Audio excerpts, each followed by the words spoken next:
So now let's see how we can apply the capture info and perspective effects inside of Snagit editor.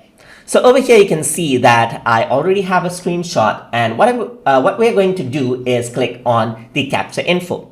Once you do that, on the bottom hand side you can see that this is a Firefox screenshot, and it is done. The screenshot is taken in Windows 10 Education Build right here.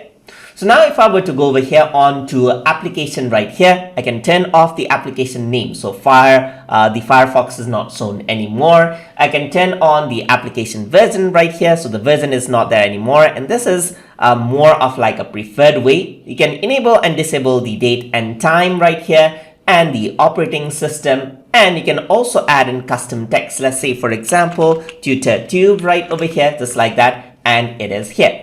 You can choose the color of the info text right here, just like this, and the color shows up. And you can choose the font as well, just like this. And you can change the color of the font as well, and work around with the font size as well, as you can see. And once you press apply, what happens is that is applied out, just like that.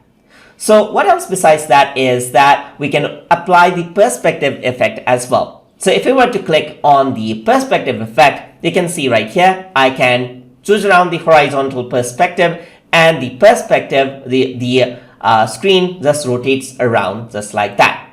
You can also work around with the vertical perspective right here, and it goes around just like that. This kind of gives it a 3D look, as you can see right here. You can also work around with the border and increase the width size of the border right here, and choose the color of the border as well, just like that.